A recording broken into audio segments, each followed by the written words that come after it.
You guys ready? Yep.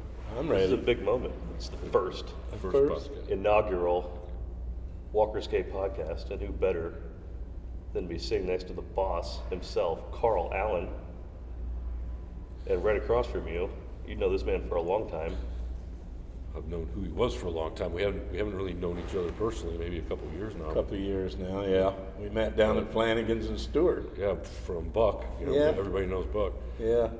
But I've known who he was, most of my life, I think, and the Duchess, and the whole Walker's Cave connection. Captain Billy Black. Yeah, Captain Billy Black. Well, thank you for inviting me, Carl. I really appreciate it.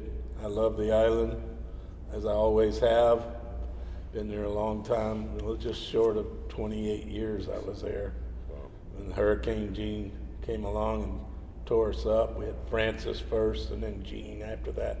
Yeah. 2 weeks later, there come Gene, tore up our south seawall, and just devastated our marina. Were you were on the island for that? I was on my boat. I wouldn't leave the boat because I left at one hurricane, I can't remember which one it was, and it got up on a piling and tore up the rub rail and all, and I swore I would never let the boat stay alone again.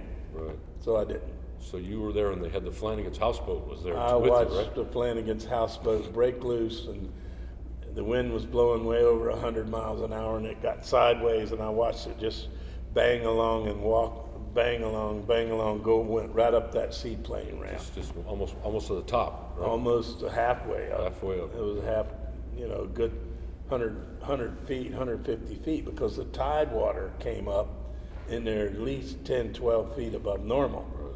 Because I remember looking at the pilings, and the pilings, I could barely see the top of them from the Duchess when I stayed on Duchess. And when the tide got so high, finally, my port bow cleat ripped out of the boat. And then when that happened, the boat swung around because I had all the cleats tied together. I had a line going out in the harbor on an anchor, a big anchor, and I had them all tied together. And luckily I did, because when that cleat tore out, it came tight, and the boat swung over and went over the pulpit where the anchor is out on the bow, went over a piling. And when it did, it broke, the pulpit broke right in half. It's a solid metal aluminum pulpit. It broke in half and then sat on the piling, just going up and down there for that storm stalled over us for about 9 hours. Yeah. And it was blowing way over 100. I don't know how much over 100. You were bumping in and out of gear the entire time, too. I did. I started after that happened. When the cleat tore out, I went outside in the cockpit. I got a lowered station. I cranked the engines, and I'm bumping them in and out of gear for hours, seemed like, and it was. And all of a sudden, my port engine alarms start going off. So much seaweed blew in that entrance and came around. We had a foot of sargasso weed in the marina. Yeah. And it sucked into that port engine and overheated. I had to shut it down, then I was down to one. Well, let's talk about the Duchess. I mean, the Duchess and Walkers are synonymous. You can certainly put them in the same sentence. So, what is Duchess? I want you to talk about it right up to what happened a few years ago and where you are now. And just a quick overview of the Duchess itself, because that's, to me, one of the icons of Well, I met Duchess in 1972. I flew to Grenada. I had a friend that I was looking for a job on a big boat. I was tired of doing what I was doing, and I went to Grenada, and I went to work on Duchess for an owner down there. I worked for him for about 2 years running the boat. I was his captain. I'd got my Coast Guard license after I got back from Vietnam. I got out of Vietnam in 68, came back to Utah, finished my military service in Ogden, Utah. Then I came back to Florida, and I went back to work where I was a radio dispatcher before I left. Like you were talking about your vet, you put him back to work. Yes. They put me back to work. Good. So anyway, I stayed in Grenada in 72, I went to work for him. And then 74, he was an older guy. He goes, Billy, I want to sell the boat. I went, oh, I love the boat. So I called back and sold my little charter boat I had and I bought the boat in Grenada. And it's a Stayed there for 2 more years. It's a Hatteras, I believe, right? 50-foot Hatteras, 50-foot Hatteras. built in 1967. It was built the year I was in Vietnam. Wow. Wow. I love that boat. I pulled a pair of 871 Detroits out of it 2011 after the hurricane tore me up, and I went back to Florida. I pulled the engines out because one engine got water in it and I lost it, so I decided I'm getting rid of them. 60,000 hours I had on those Detroits. 60,000. 60,000 My hours. God, that gives me hope. You, at 10 knots, that's 600,000 miles. Did the math last night, and he would have circled the earth 75 times in that boat. There's a lot of water under the keel. That It's a is good great. boat. Wow. Caught a lot of Okay, big fish. so what happened? Was it a couple of years ago? Caught on fire? We had a lightning strike last year Yeah. in May. We were coming back from the Walker's Cay, Bahamas. We were staying at Rosie's because Walker's was blown Sure, away. sure. Still, we couldn't go in. So we were coming back, and we were about 30 miles off of Stewart, and we went through a lightning storm, and lightning hit the water, and it came through the water, in the water, came in and hit my ground plates under the bottom of the boat. We knew the lightning was happening, but we didn't know we got hit because we didn't lose any electronics, Yeah. but it hit that ground plate and it came up into the engine room. It started the starter windings started on, melting, and then the alternators. Well, we got to the dock. I ran on in, didn't know anything was wrong. Nothing was, all the electronics was working. About 9:30 that night, Sean Finneman called me and says, "You got smoke coming out of your engine room vents." Wow, we called the fire department. They went down. About the time I got there, they'd already drug their hoses out, and they had me untied, getting ready to tow me out of the marina. I says, "Wait a minute, let's get in there." So I jumped on the boat, and they had a big old axe and was fixing to chop my varnished door in. I says, "Wait a minute, the key's under the step." Just as I went to open the door, the fire bottle went off, and it put the fire out in the engine room. And the smoke went from bellowing out to just trickling out. Yeah. So then the firemen went in with all their tanks, and they went in and sprayed it all. Well, what happened? It was contained to the engine room. All the wiring, the big bundles of wires caught fire, and all the electrical. Yeah. It was an electrical So it was fire, an electrical totally. fire. But we got it all back together. So how long did that take you to get everything back to normal? 'Cause I know you were The pretty insurance happy. company got us at Hinckley Marine. Okay. It was about 3 months. They totally rewired my You can't whole beat boat Hinckley Marine inside. #1, so that's great. Yeah. They were great. So you're back and running, and Oh, perfect now. And I got a new distribution panel. They totally rewired every socket all the way to my washer and dryer and the bow. Everything is new. so I mean that boat now is 53 years old. Yes, it will be. You're the It's- second owner of it, Yep. and even the years when Walker's was dormant, I know you were still there. I mean, you didn't probably pull into the marina. You would stay over at Rosie's or Anchor, I would imagine. No, I stayed at Walker's. I Oh, you had did? a permanent slip. Did you really? Bob Applin from Precision Valve that owned Walker's gave me a slip back in Yeah, but I mean, after the 1977. years that it was dormant, from the hurricanes till just a few years ago. I would go in and out and stay at the freight dock. I'd go in and tie up the freight dock and run my generator and so forth. I've been in and out of there. Yeah. and Well, so you mentioned Bob. Let's talk about Bob Applinapp and when you met him and your relationship, and you speak very highly of him and the family. I know you know. Yes, I love Bob. I called him Uncle Bob. He was like my mentor. I admired him so much. I was at Flanagan's bar. I went to work for them as a part-time bartender. Joe Flanagan, which owns all of Flanagan's, says, "Billy," he goes, "you have a nice big Hatteras." I said, "Yeah, I just got back from Grenada." And he goes, "Well, I've got someone that has an island. His name's Bob Applinapp. And I think he would be interested in you coming on his island and charter because he's tired of working the Sea Lion 2 to death, from working all of his clients from the company. He needs another boat." So he says, "I'm going to call him and we'll get together." So he called him up. Bob flies down from New York on a seaplane, and he comes flying in and says, "Billy, I'll meet you over at the boat." He came on my boat, And he looks around, he says, "That's a beautiful old hatter." I said, well, back then it wasn't that old. This was 1974. Okay. And this was at Christmas time, because I remember he wanted me to come over before Christmas, and I said, "Can I please wait till after Christmas? I was getting some varnish work done." So he looked around, he goes, "Can you make a Manhattan?" I said, "Yes, sir." So I went over and I made him a Manhattan. I brought it to him. We sat there and talked. He goes, "This is what I want. I'll give you a dockage, I'll give you water, I'll give you electric, I'll give you 2 meals a day in my restaurant." And he goes, "But I'll take a percentage of the charters," which we worked that out. And I said, "That's great. That's just something I need." So I stuck my hand out and I says, "Well, do you want me to sign a contract?" And he says, "Billy Black," he shook hands with me. He says, "As long as I'm happy with you, you're happy with me, we got a contract." Yeah. So he says, "When can you be there?" I says, "Well, how about right after the new year? How about January 7th? This was 1977. So I went over in the middle of a northwest wind, but he had all kind of clients coming in.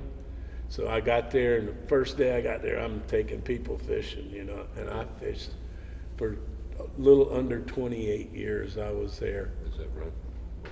And that's the incredible. Duchess. Did you, he had the sea lion too, we know about too, and he obviously fished that a lot too, but did you fish a lot with John? John Appleton, Yeah, with Johnny and his dad? John and Dad. When the sea line was up north in Montauk, they would always come down and fish with me. They would bring Nixon and B.B. Rebozo. You remember those? All huh? the guys. We used to take them out to the wreck. We called it the wreck. I think it was San Juan Evangelista, I think. Sure, yeah. Out there northwest of the island. Yes. I used to take Nixon and them out there fishing all the time because they had a lot of snapper on A lot the of wreck. mutton snappers. And, Big muttons. Yeah.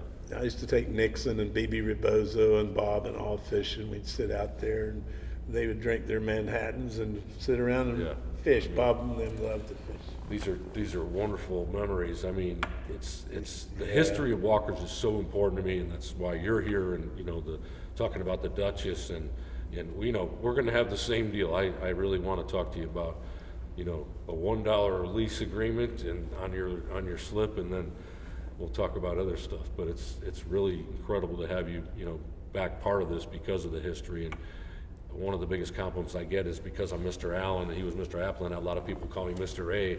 Do you like being called I do. Mr. I A? think it's a compliment to me, I believe, because he was such an incredible man. He was. He was the guy that would hand towels to you at the pool, or buy you a lunch, or give you a fishing spot or something. And to be compared to him, or to be called the same thing is Well, I'm glad you like it. It's pretty neat, actually. Yes. Well, it's an honor for me to be talking memories of the island. Yeah. So speaking of the island, obviously a lot of changes over the years since you've seen it, and we'll talk about where it's going. But what are your best memories? What do you think the real heyday of Walker's is? Oh, it when the we were 70s? doing the Bertram Hatter shootouts. The shootouts, yeah. And they were great. And then we had the BBC. Oh yeah. The Bahama Billfish. Sure. And then we had the National Billfish Association. Yeah. I won a few of those over the years. Had some good clients that won some good money in those things, which was always fun to win a little money when you work hard and you get a big bonus, catch a big marlin. I caught a lot of big marlin in my time. Well, I mean, obviously we got to ask you in front of the camera here. What's your biggest marlin off that you caught, and then we're going to talk about what you had on. So. Well, the biggest one I weighed, I think I remember, is 828. Jeez. I weighed that in, and we caught a lot of them, 6, 7. I had the ladies Bahama record on 80 back in the days. Yes, the Walker's I Key remember record, that. 694 There was a pounds famous picture there, yeah. on 80 Yes. pound tests, and then we caught some big ones we know were over 1,000 and over. My next question: all the fishing you've done there, have you had a 1,000-pounder on? You believe, or even plus? Yes, I have. I've had several on. And I know we caught one, we fought from 1 o'clock in the day till midnight the next night. Had the fish up beside the boat. We had no way of telling how big it was, but it really had a girth like this and the eyeball like this. The 828 eyeball is like a baseball. This fish we fought that night had an eyeball like a softball, which was at least 200 pounds bigger than that 800 pounder. Now we were talking about the granders now. If we ever talking about catching a grander there, we need to get some kind of measurements on this fish so we got an idea before anybody brings in Well, something. you know, obviously we're gonna, you know, talk about the rules and the technology that's available out there. But again, talking to you is that, you know, guys that have seen them and, you know, I'm not concerned about, you know, 1,000-pound fish being killed off walkers, because I think the money that would come with that would be incredible. And there are so many marlin. The marlins are, as you well know, there's no marlin shortage. There's no shortage. You know, of in marlin. every other country in the world except for the Bahamas and the Right, we've U.S., got a lot of they fish take over fish. I there. mean, I've eaten marlin in Hawaii. I'm sure you have.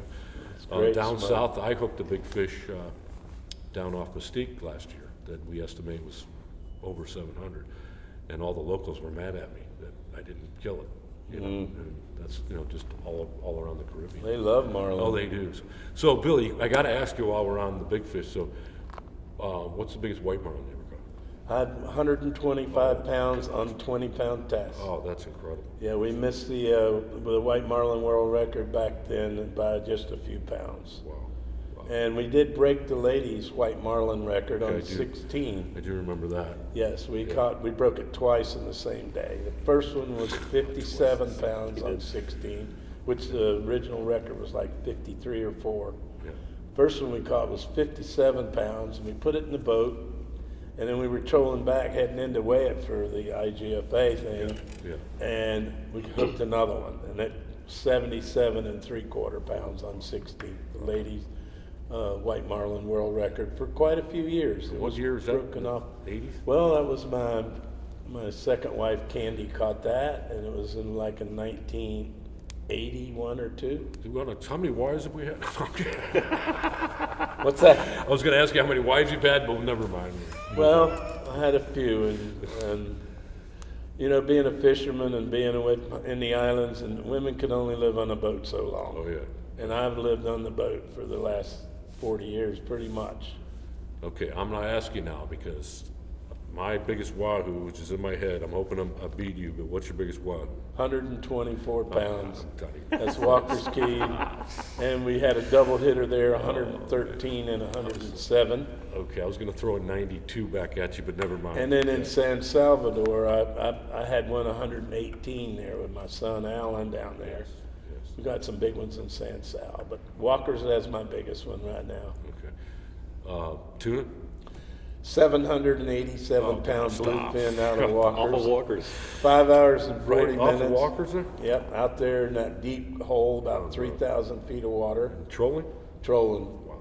Yeah, he ate one of my lures. One of my lures is I call it Big Mama. It's a concave head, and it's green and yellow, and the skirt has a little pink in it. I call it the bleeding dolphin. Okay. 787 pound bluefin. crazy. Plus, I've caught a couple marlin on that same lure, which was up in close to 1,000. Is that right? Matter of fact, the 1,000 pounder ate that one. The one we had down off Stranger's Key, we fought from noon to 1 o'clock till midnight that night. All on my Big Mama lure. I have my own lure design now. Is that right? Yes, I've been building Whip lures that out. since '79. I know you have, yes. And I designed a de-hooker for taking hooks out of fish too, because there's so many times you're trying to get a hook out of a marlin can just- and they start kicking up and you break a leader or something and he goes away with the hooks in him. Yeah. So I designed a stainless steel shaft with a fork on the end and a hook up here. You hook your lure, slide it up the leader, I think I've seen take yeah, a Buck wrap, showed and then me you that, put the yeah. fork on the leader and you go down to it and you juke it out. You bring it out and the hook comes out on the fork like that, and it stays out of your leg or out of your arm. What was or the last whatever. straw for you when you designed this? When was it? What happened to you to make Well, you want to design I this? designed this because one day we had a blues about 250, 300. Wasn't that big, but I had them, my mate wired them up. I grabbed them by the bill, and I grabbed them kind of close to the mouth, and the hook was hooked inside the mouth in the bill. Well, he started shaking, and I'm holding. Well, this hook went through the bill and into my hand. Oh, And when that happened, I grabbed the hook, and the fish shook, and I pulled the hook through the bill of the fish, and I hollered at mate, cut the leader, cut the leader. So he cut the leader off, and I got this 14-0 in my hand, and I got gloves on, but it's sticking out the back of my hand like that. Really? Oh my gosh. So I got kids on the boat, I got charters, so I told my mate, you go up and run, get the boat going, get the lures back out. I'm gonna go down and take care of this. So my wife Teresa and I went down. She was a good nurse, and I went down and I opened it up, and I wiggled the hook, and none of my fingers wiggled. I wiggled my fingers, and the hook didn't move. So I just grabbed that big hook and jerked it out, and then just wrapped it up. And I went back up and went fishing, and just put an ace bandage on it and some peroxide, and went to work. As many years as you've been fishing, it's bound to happen. So, It happened, yeah. and that's why I designed the D-hooker. That's neat. And it's called a professional D-hooker, and it is. It's made out of 5/16 solid stainless. It won't rust, and it's very hard, and it's 5/16 the shaft is, and it's welded to perfection. Buy now and you get 2 of them. We're having a boat show real soon. You're gonna love this Come to the Stewart Boat Show, Stewart 10, Boat 11, Show, and there it 12. is. We have a booth there, and I want to talk about walkers a little bit. People are going to be drilling me on walkers. Sure. When is it opening? When is it opening? So I just need to know approximately, sometime in late summer, August. Yeah, I mean, it's again, with the hurricane, obviously, it changed things for us. Yes, but, sir. I'm very excited that it slowed us down, but it didn't stop us. But I think the plan, and again, this is, a hope, Right? that we're gonna have the marina itself open sometime early summer. Okay. Now, that's just the marina. Good. Okay, I'm not talking about too much structure here. We'll have all the docks. We've gone with the Pora Loop, dock system. The Floating docks. docks? Oh, great. One of the things I'm real excited about is we'll be able to get, for the first time ever into Walkers, we'll be able to get up to about 10 super yachts. And I don't plan on that a lot, but it's nice for my stuff, and being a stop, really, it's kind of by itself out there. And we have fuel and power and Super. a place to get off, and we have customs, a runway. And great. so to answer your question, yeah, hopefully we'll have the docks open early summer, the marina structure, which would be a Phase 2. restaurant, bar, probably about 20 keys, late summer. Okay, and I'm hoping that we're going to have a big New Year's celebration to have, a soft opening. Let's call it midsummer, a hard opening. New Year's Eve of 2021. Yeah. Oh, great. Yeah, So I got a little bit. so hopefully you'll be there, and we might need you to haul some fireworks over. for Lord's us. willing, I'll be there. So, just be careful we don't set your boat on fire. But, okay, so in the future, you still see the offshore fishing, and it's seasonal. We both know it's seasonal, but you still see the fishing there, because I go there as much as you do, even when the island was dormant. You find the fishing still good. It's very good. Yeah. And the wahoo fishing is none better than, Yeah. well, San Salvador's got its times, but Walker's has its times too. I've caught double hitter 100-pounders off Walker's, and I caught them off San Sal. Now, when you're wahoo, are you high speed, or are you? I'm not as high speed as everyone does nowadays with 16 knot.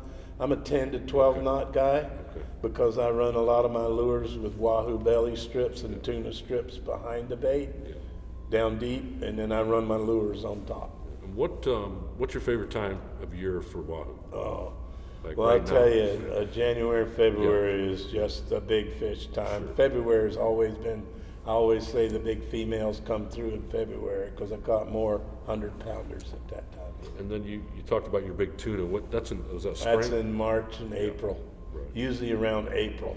When the winds come out of the east real strong, they come out of the Gulf and come up, and they'll either go by Bimini on this side of the Bahama Bank, Come out or this- they come around our bank on our side and end up off Walkers out there. They usually come out in about 3,000 feet. Okay. We get the big frigate birds and man-of-war birds and stuff. And when do you think best shot for a big marlin is? June? That'd be April, May, and June April, May, is June. the big marlin season. okay. And recently, when we were there, we took that trip to the buoy off of Canaveral. You ever done that? I haven't been there. Oh man, I gotta tell you, it's a long ride, but it's worth it. It's about 100 miles directly north of Walker's, and we caught 200-pound tunas almost immediately, and then just little ones all day long. Yellow fins or blue fins? These are yellowfins. Yellow yes. fins, nice. And then, you know, a lot of little yellowfins, and then a lot of dolphin, a lot of wahoo. And if you spent time there, because we were usually doing it in the evening and then the next morning, but the marlin hang out there as well. There's nothing there. You're outside of the shipping channel. It's about 2,500 feet there, I think. And Perfect. it's just, you got to check it out sometime. It's really, it's You kind need of. a fast boat for that? Well, you know, I got that new Viking, so I hear she runs good. she runs pretty fast, yeah. Hey, by the way, I tried your rum. Oh, you did? My mate went out and bought me a bottle of Oh, good. frigate rum. Speaking of friggin' rum, The 15-year-old bottle. oh, the 15, good. So New Year's, we took a sip. We tried it straight. It's very smooth Good, straight. good. Yeah, we have a 21 year that is just almost like a bourbon. It's really, you know, a little ice or straight up. My favorite, put it in some eggnog, was very, very good. Oh my gosh. So, Christmas time. So I got to ask you guys from the younger generation, what is so, I mean, you guys are very nostalgic about walkers, and everybody's so excited about what Mr. Ray's doing. I've gotten to experience it with you, but for the younger people listening in, what do they have to look forward to? Because they don't know what walkers holds. yeah, I mean, my experience again was I fished a lot with, you know, Mr. Walker and my stepfather going back to the 70s, and you know, my first view of walkers, we were fishing the Kingfish hole. He had rented a center console, and I remember looking out and I said, "What's out there?" You know, I was only 12, and he says, "Well, there's the Bahamas." And I asked him, "How far is it?" And I said, "Well, let's go." And he said, "No, we can't make it in this thing." But he had an old friend of his that had oh my gosh, it was a 38-foot trawler or something. It had the stabilizers on it. And he said, "Hey, you've got a great weekend of weather. We're gonna take it and go over to Walker's." And he had a little tower on it. You know, I remember first of all seeing the blue of the Gulf Stream. You just can't, hard to describe that. But I was by myself up in the tower and I could see the banks coming, and it almost looks like a wave coming at you. And man, that was it for me. And then pulling up to Walker's in 1976 was the first time I was there, and the hustle and bustle that was going on, it was in full bloom, and they'll never remember me. I remember meeting Mr. Alpnaff and Johnny, and Marie. I remember had a little crush on Marie. She's a sweet She's girl. a sweet little girl, yeah. She's the only girl within 200 miles. and just, you know, I don't know about you, because I mean, but I'm a big backcountry guy too. I love the bonefish and the tarpon, and you know, got to know Flip Pal because of the Chronicles. We redid an episode here last year of Return to Walkers, and the variety you get at Walkers, I just don't know where else that is. I mean, some of the best bone fishing, if not there, we go down to Strangers or Carter's or whatever. Great Sale. That's where the tarpon are. And that's where the tarpon hang out, exactly. Yeah. But if you want to go on a number of wrecks, you know, all over the banks, the Apple Naps gave me where, you know, the reels, the cable reels, where they dump those. Probably the only place I've ever known where you can catch cobia in the Bahamas. And in Texas, we call them lingcod down on the oil rigs. But, you know, it's a place where you can get all the backcountry stuff. You can get the wreck fishing. One of the things we've really gotten into is drifting for grouper with live pilchers. We net the pilchers at the end of the runway. It's action fishing. I mean, every time you get that down, and you're pulling up, you know, strawberry groupers, or you'll get a lot of yellowfin grouper. You get some big yellowfin tail snappers. It's just a blast. And then, of course, you know, you've got all the offshore fishing, and you know, we've discovered the tuna time, and the birds come in, and one of the neatest things we did last year was backing up to a school with live pilchers, and then just throwing the pilchers in and watching them crash, and then you throw one at them, and it's right on. Oh, and then, you know, and then of course Flip taught us how to, you know, he's pretty much of a purist. You know, he'll throw a fly right into a mud puddle, but I could catch a world record marlin, and he'll go, "What kind of fly did you use?" You know, he just doesn't.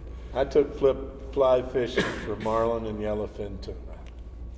I never will forget the first time we were dragging a bunch of teasers to get the tuna. That's it, right?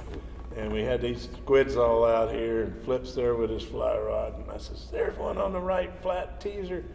He flips it out there, boom, this tuna grabs it, and he looks up at me, he goes, "He's not stopping."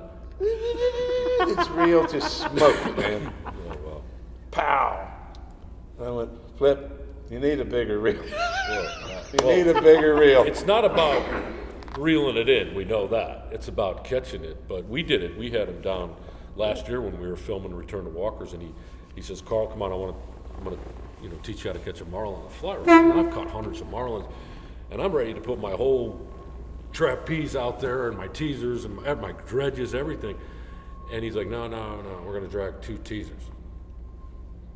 And then I got my whole crew, and he's telling, "This is what you're gonna do, this is what you're gonna do, this is what you're gonna do." And I go, "I've caught probably 500 marlin in my life." And I said, "You're gonna get an unhooked marlin right to my transom here." "Oh yeah. I'm gonna reel him right in, and then Dozer, his buddy, is gonna flip the fly on it, and you're filming it." And I'm going, "Bullshit. This is fucking, this isn't gonna happen." It was about 2:00 in the afternoon. We had a short teaser and we had a long teaser. And we had Kareem, a local guy, and Kareem's his job was to get the other teaser in if we get a marlin. So the only thing in the water with that marlin is that one teaser. Mm-hmm. And Billy, sure enough, at 2:00, here comes a marlin. Not a huge one, but it was a blue marlin. And he's on that teaser. Kareem rips the short one out. You can say what you want about Flip Pallet, but he charmed that fish all the way into my transom, and I am literally standing there paralyzed. I couldn't move, looking at this unhooked marlin doing circles around my. And one thing I noticed, I've never seen one turn before. My God, they can turn on a dime. Just Quickly, yeah. And he flipped that rod. You're in another boat filming it. He flipped that freaking fly up. The fly came about 2 foot out of the water. Yep. And he missed it. But my God, did we get to see it happen. You got to eat and everything. And he Where got to were eat. you in Walker's? This was there? about a mile off of Mile off Walker's, of Walker's. 2 miles Walker's. off of Walker. Well, Silky 2 miles Channel. off the reef. You could see the GG. Silky. You could see where we anchor right there in front of Grant. Right. And so I was a firm believer. I call it Seal Key Channel. Yes, that's it right there. Yeah. At any time, anywhere from there down to Walker's Key Channel, and then you got the double-breasted channel, and then Stranger's Key. Yeah. So when we were fishing, we usually say, "Oh, we were off Stranger's Key Channel," or "We were off the." Yeah. So, this is neat and everything. We went on to catch barracudas. We did it ourselves. He taught us how to do it. But then I'm like, you know what? I'm not as pure as that, and I want to catch these damn things. So we are using his method, but instead of using a fly rod, I've got an 80 with a mackerel on it.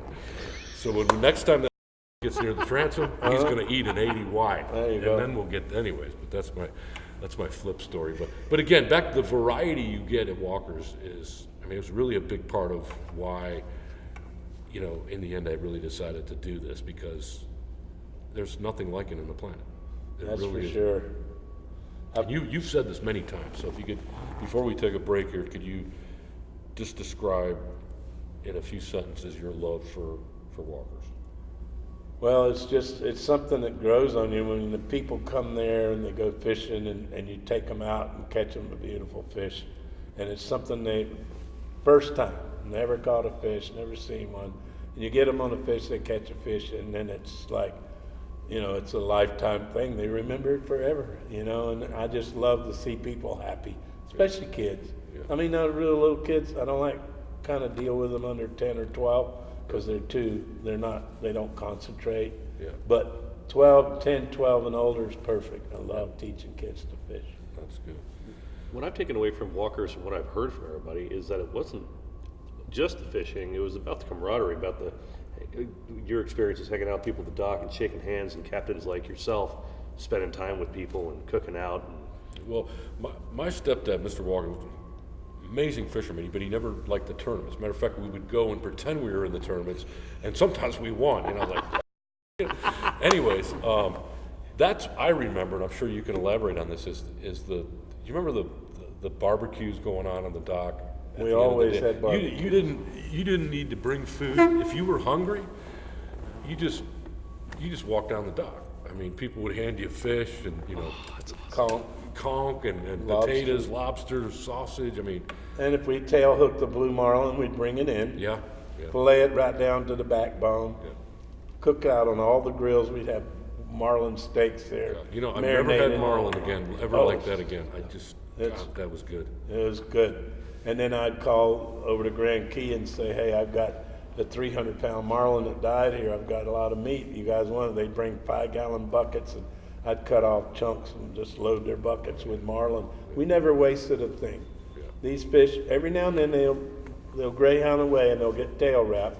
They'll come in back and they're dead. You can't let them go. You let them go, you're just feeding the sharks.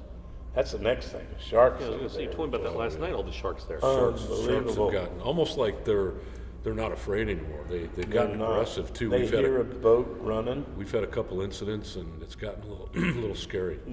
They hear a boat running, especially a diesel boat. Yeah, they think because it's- our dive boat was a diesel boat. They will come to the boat. Yeah. Kind of like the night I spent the night on the bottom of that whaler.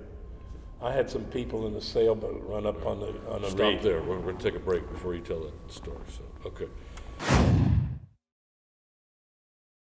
All right. So, Billy, you've got a pretty famous story of an incident that happened one night. I'd really like to share that with us. If you tell us kind of what happened. One night we were all sitting around. I guess we just had dinner up at Walker's Cay Hotel and came down, and someone come running down and says, Billy, we got a call, emergency call, someone calling on the VHF that there's a boat that ran aground. Well, these boats run aground, run on the reef or run on the rocks when the wind's blowing out of the northwest. Billy, you were not only in charge, but you did all the salvaging and rescuing and stuff like that. I was the biggest boat there, and I knew the area, and I always had to go rescue anyone that was. And I mean, that's our job. I mean, we were going to rescue someone that's in trouble. So anyway, they came down and says, this boat's down off of Walker's Channel, and it's run up on the reef, and they're tipped way over, and there's a lady and a man and a young girl on the boat, and they said they're not going to make it. It's blowing. They don't know where to go. So I cranked up and ran out there, and I got up to the boat, and I couldn't get to them because of the coral heads. They ran right up in the coral heads. So I ended up that I got over and so I could get close to them, and they says, "Oh, we have a life raft." I says, "Well, blow the life raft up and paddle it out here to me, because I can't get to you." I said, "The only way I'm going to get to you is anchor my boat and swim in, and then you'll have to put life jackets on. I'll swim you back to my boat." And they said, "Okay, we'll get in the life raft and paddle out." So they did. Anyway, I'd make a long story. I brought them in the boat, and I brought them back into Walker's, which at night, coming into Walker's from any direction is dangerous. It's one direction is sandbars everywhere. All the other direction is coral heads and reef. So I brought them back into Walker's, and everything is good, and boy, it blew all night that night, and when it blows at northwest, the surge gets bad. The next morning, we get up, and we come around the corner to go look at their boat, and all we saw was part of the mast sticking up. It had rubbed a hole in the side, and it fell off this coral head in like 30 feet of water.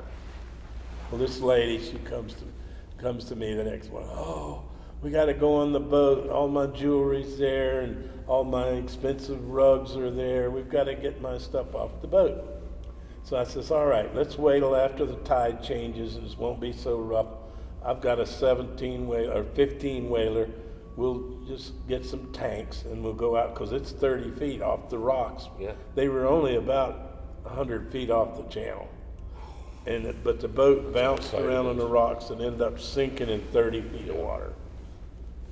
So we get my wife Teresa and I and her little girl. The old man become an alcoholic then. He just went to the bar and wouldn't go with us. He was just being really a rude dude. The name of the boat was Success. They sold their home and everything and moved everything on the boat. Oh, gosh. And first trip from Florida, they run up on the reef. So I take the lady out, and the little girl wants to go. It was real pretty, nice. The wind dropped out. We got out there. We dove on the boat. I went inside, and she told me where her jewelry was and all this. I went in the boat. I took a tank. We took all dyed tanks so we could go out there, and we got all the jewelry off the boat, all of her rugs and stuff. So we start heading back, and it's late in the afternoon. Then it's about 4 o'clock. All of a sudden, this wind, this big squall picks up in the southwest, and it turns black.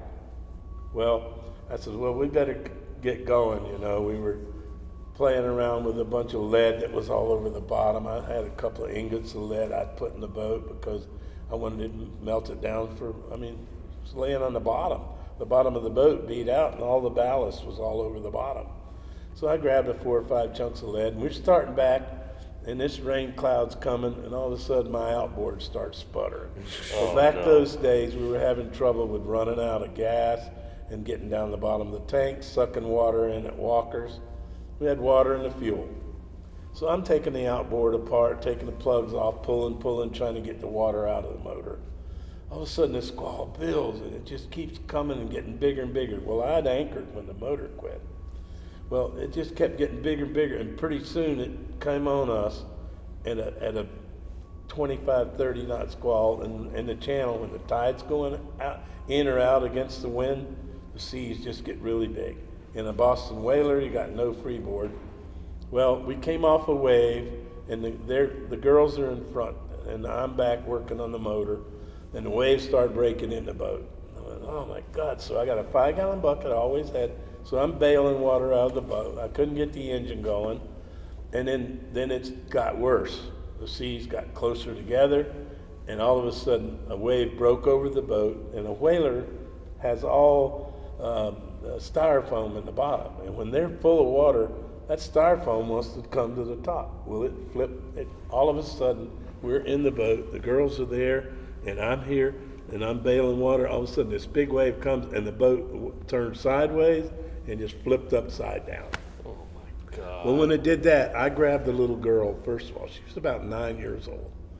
And I grabbed her, and I says, here, hold on to the boat. And the other girls, they have life jackets on. She had a life jacket. We had dive vests on. So everything went in the water. So I'm getting everybody back to the boat, and the current's ripping. It's ripping. I mean, it rips through there at 5 or 6 knots. Sure.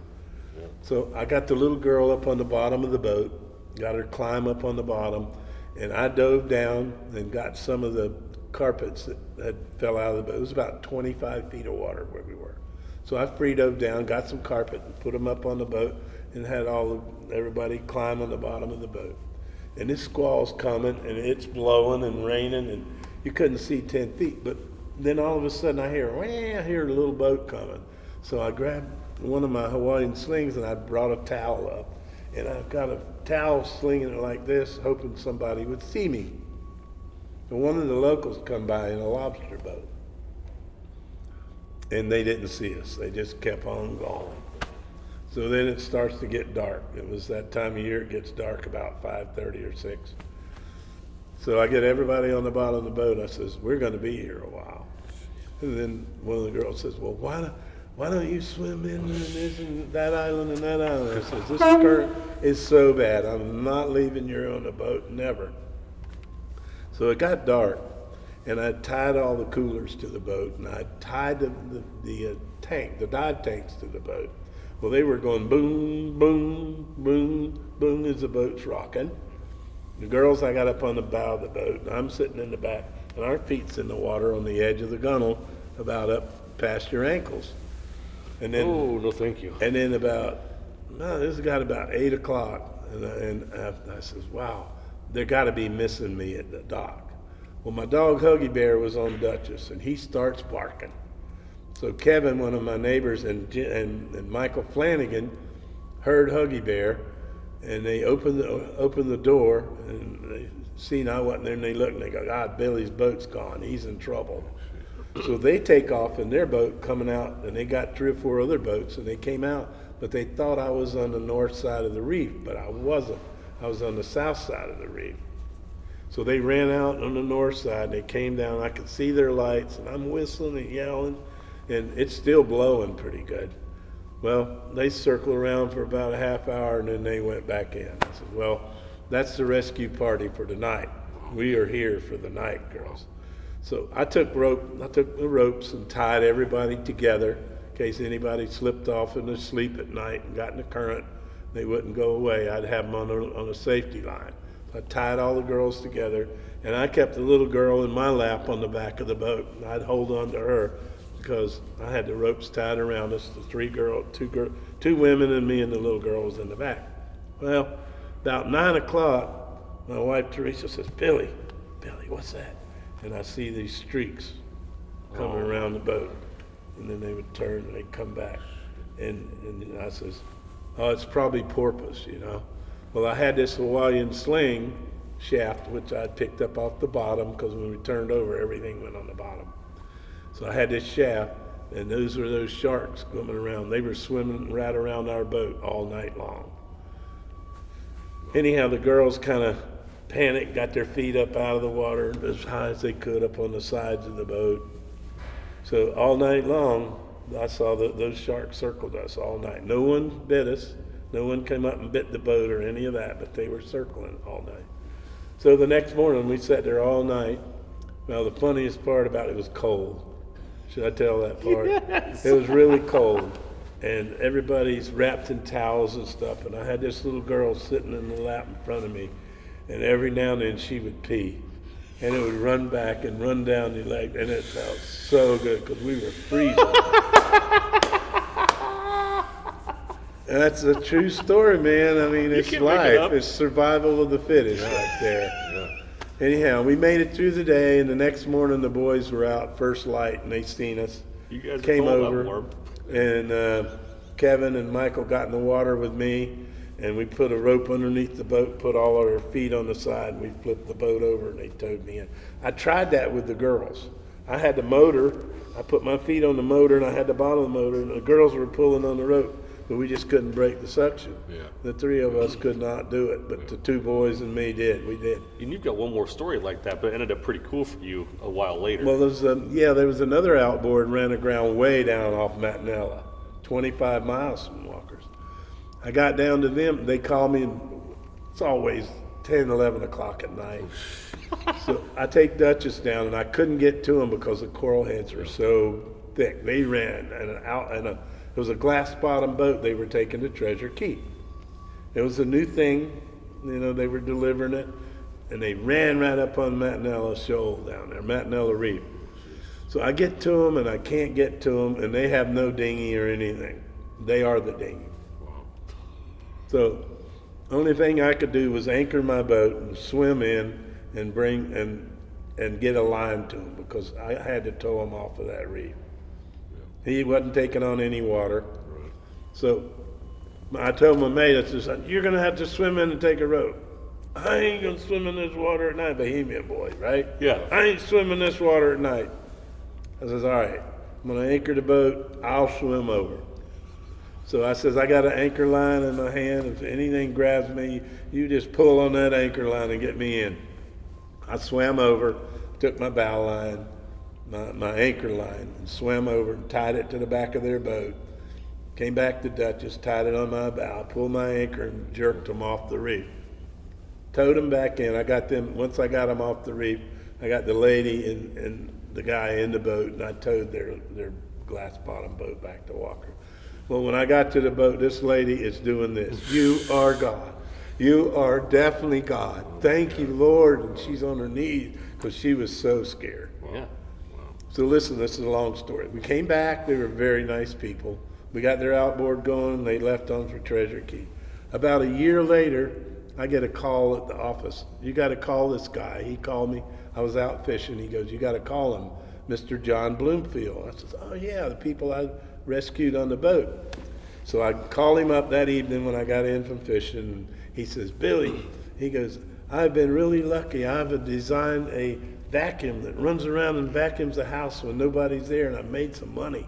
I says, great. That says, great. He goes, I want to take you fishing to thank you for saving our lives in our boat back in, about a year ago. And he says, I want to take you fishing. Where would you like to go? I says, Australia. Right away I said Australia because I've always wanted to go and never got to go to Australia. So he says, well, I can't take that much time off. That takes a week or a couple of weeks. And he goes, but what would be your second choice? I says, Costa Rica. Because I had a buddy named Bubba Carter that moved a charter boat to Costa Rica with an owner. He was my friend and one of my mates and a captain. And he was one of our stand-up bass players in the Duchess Brothers band. Anyway, so he booked us to Costa Rica for a week. So my wife Teresa and I got to go down there for a full week in Costa Rica, all expenses paid. We caught, I think we caught 30 sailfish or something. It was fun. That's great. But anyway, Wow, that that's a was great my story. story Yeah. of saving a few people. To bring it back, all the way back to where we kind of started, hurricanes. You personally just witnessed, both you guys really, the worst hurricanes ever hit the Bahamas. You rode through the 2 hurricanes that took out walkers, and you're with the man that's bringing it back. Yeah, I mean, I was sitting in Stewart when the storm hit. I was at Sailfish, which was kind of an experience on its own, but when we saw that storm just stop, I mean, it hit Marsh like never before. The damage there is still, way beyond help at this point. And at one point the storm was doing a half mile an hour. Wasn't moving. And we were just sitting there in Stewart watching that thing just churn over the Abacos and Grand Bahama. And I personally thought that I wouldn't see anything when we got to Little Grand. And I was shocked. I mean, nobody was killed, and nobody was even hurt for that matter. And everything else was destroyed.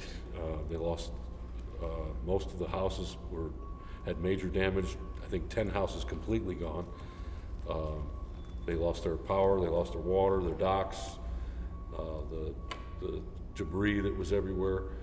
And, here we are at Walker's full blast, and, we realized that, hey, we got to stop. We got everything now becomes relief and helping people. And we were at Walker's, I think, 5 days after the hurricane.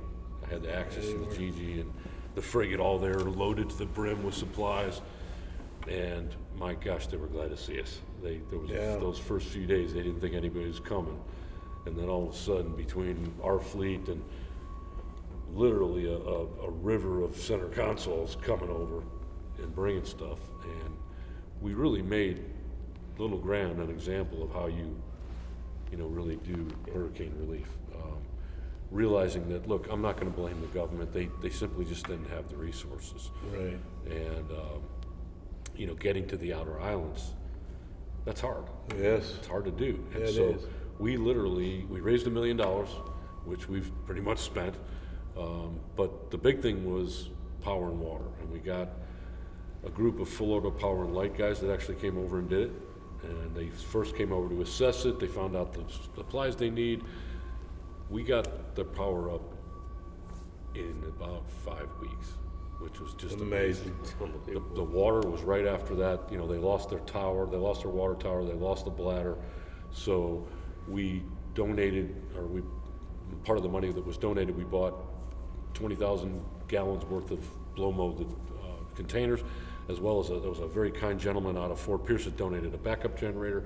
So literally, here we are. We've got power and water now up and running in 5 weeks.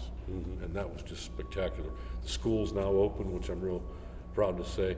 But the Axis, we made 8 trips, delivered over 1 million pounds of supplies, not including diesel and gasoline. Gasoline, as you know, was a real commodity. But it was really our pleasure. I mean, we knew we had to do it. These guys are our neighbors. The poor people on Little Grand had been through the Klein tragedy. They saw that whole thing come to a halt. Then the hurricane hit. They thought that I was going to go. And when I first showed up, boy, they were happy to see us. And they looked like driftwood, those people. That's the only way I can describe it. They just looked like they had been through hell. And quite frankly, I think they were. Our caretaker, Marvin, he's a little bit younger than me, in his late 40s. He's been through a bunch of hurricanes in his life. And he said, by far, this was the scariest. And The he worst. hugged me, and I remember that moment. He said, "I thought I'd never see you again," you know. Yeah. But we also realized as a team, we're only as good as Little Grand. You know, Walker's needs those people. Yes. We need them badly, and so we dropped everything and realized, hey, the first thing we got to do is help our neighbor.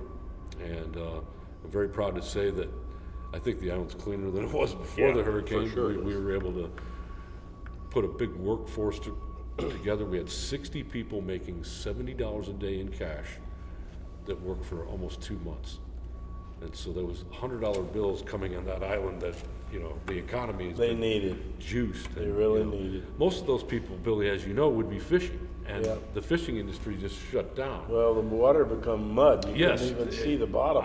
That water out there was something I'd never seen. I don't know about you, but I seen it. God, that was wild. I mean, I've seen and then it moved sandbars around. You know, right around Walker's, we have to dredge that area. Right. It was 7 feet before the hurricane, right around that eastern side. Now it's 20 feet, and the sand is out there. You can see where it is. You know? Right. But Walker's, as you know, is just a big rock, really.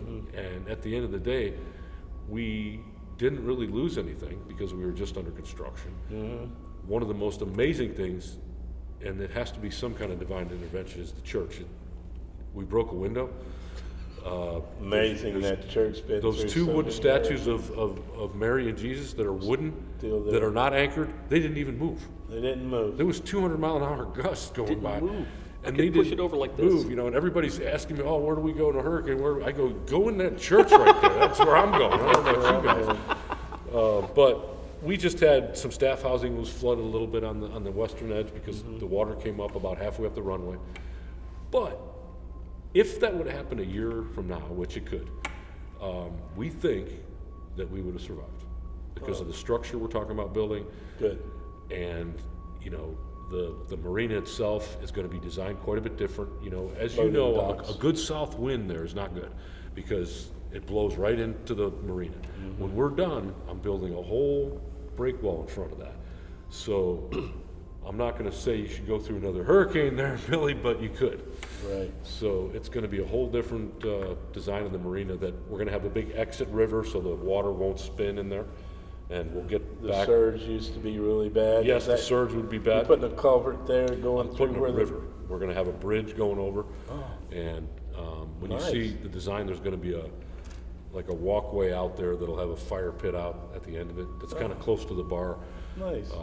The restaurant is gonna be called Maravillas. I heard. That's what the thing is. And then, you know, my stepdad Cork, you know, he was a Irishman, you know, loved a watering hole. And so I couldn't think of a better name for the bar than it's going to be called Corks.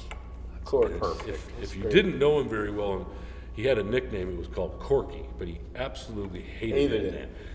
If you called him that, you didn't know him very well. So if you knew him very well, you could just call him Cork. And so the name of the bar would just be Corks. That's incredible. And so you'd be able to pull up and Very nice. probably have a big picture of him on the wall there somewhere.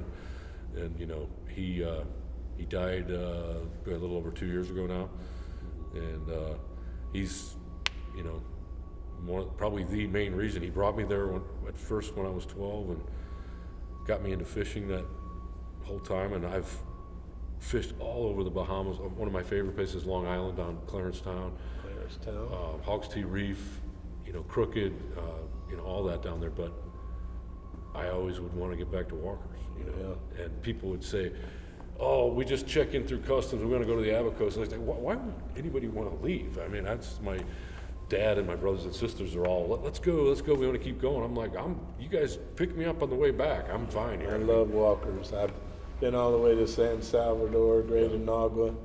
Yeah. Back in the day, I came from Grenada, 2,600 miles with Dutchess from Grenada, all through the Bahamas. That's What year was the Grenada deal? That was when 1972 to 76. Wow, geez. I ended up buying the boat in 74, and in 76 I pulled out and headed north. And I spent 3 months, stopped in St. Thomas, St. Martin, St. Lucia, St. Bart's. I stopped and fished everywhere. You know where Martinique. Mystique is where I caught that big fish, near St. Lucia. Nice. Yeah. Martinique. And off one of those fats, you know, they got those fads out there. Fads there. And I got a picture of a what do they call those panga boats? Yeah.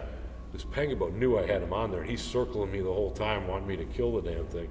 But the fish jumps out of the water right when the panga boat is next to it, and you can see this fish is, I'll show it to you before you leave, is, 700 plus probably. Oh, nice. I showed it That's to a Skip big Smith, and he said, oh yeah, that's 700. a big fish. I'll tell you guys what, I grew up reading Zane Grey and Ernest Hemingway because I loved the ocean. My dad thought I was crazy. He was an athlete, didn't know anything about the water, but I obsessed over it. And sitting with you guys feels like I'm living with real life versions of those people because all the places you've traveled, and the most amazing thing to me, after all these places that you've been in, you told me you've been on the water, is you guys chose Walker's Cay, and it's going to be open this year for people to actually experience it. You're going to be there a whole hell of a lot. Yeah. And you're going to be captaining out there again. Yeah, it'll be fantastic. I can't wait. Yeah, I mean, I'm so honored. it's been since 2000. When was it? 2004 when the hurricane hit. Right.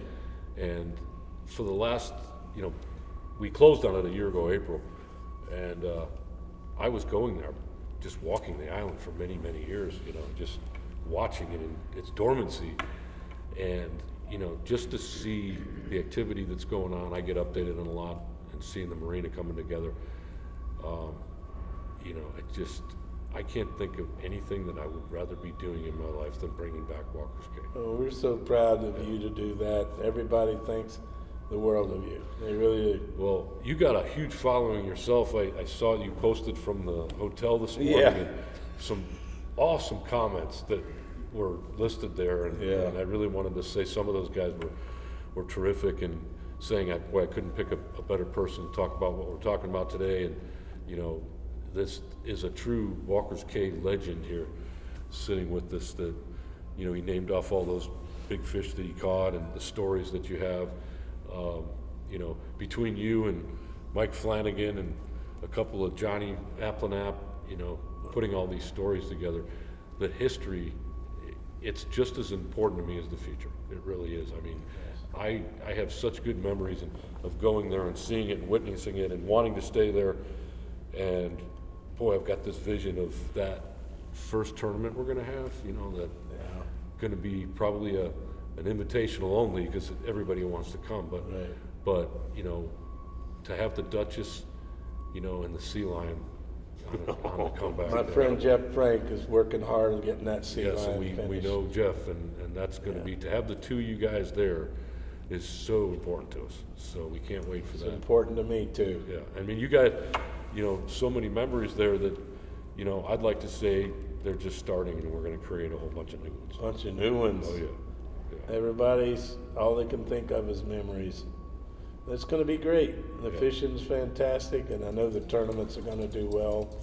And if you get airfare going in and out of there, we're going to have pretty good business going in and out Yeah. there too, probably. I mean, Well, I'm going to, the runway. I don't want to work too hard though. Yeah, well, we don't want you to do that, But the runway's certainly a big aspect of it. We're gonna make sure that we can get things like, Pilates are great going in there, caravans, Kodiaks. I've got a little Cirrus that goes in and out of there. Nice. And the custom shack, you just clear in, clear out, and Super. it makes it real easy. And we've got, Big Grand. I'm not sure what's gonna happen there, but it's on the market.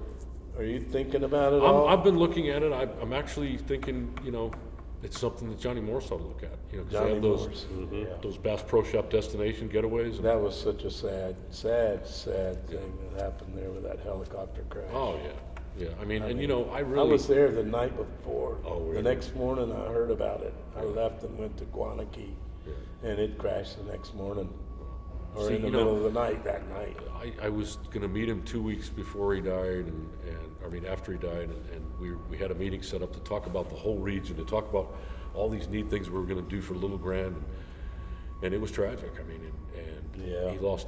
His daughter was on the helicopter with him, and I can understand why the family really put it on the market because It just there's can't. just some memories there that It's terrible. you just can't, get rid of. So there's a good chance that somebody will come in, and they've done a lot there. I mean, they've done a lot of structure there. You remember the White House is still there, where The old White where House. Nixon and Yeah. Rebozo used to stay, and they built these really nice beach houses, thatched roofs and stuff like that. So it's hopefully that whole area continues to be successful, because I love Grant, the people on Little Grant. I've really gotten to know them these last couple of years, and they're good people, and you know, it's just some of the best Bahamians I know right there in Little Grant. Yes, they are. You know, Yep. of course, you know Rosie and Barry and a lot of those guys. And at the end of the day, I need about 50 of them when we're up and running. So, Yep. you know, so it's important. Well, we did it. Yeah, well, Billy, it's been great having you here. Man. Thank you. Congratulations. It's so good. Yes, Thank you for inviting me. Nice meeting you, Frank. So Carl, thank you for letting me be a part of this. absolutely, This is sure. unbelievable. I can sit on That's this. a good deal. This is the first of many. Yeah, hopefully brought to you by Yeti. There's Hook and Gaff watches and all sorts of partners that love you. Ulysses Yardine. I can't even afford Okay. So the dial on that thing. we got time to maybe go my favorite place for lunch or over there. We're always ready for eating, right? Dave, we're gonna go over to Heart 8 and come back. Okay? Perfect. You got everything.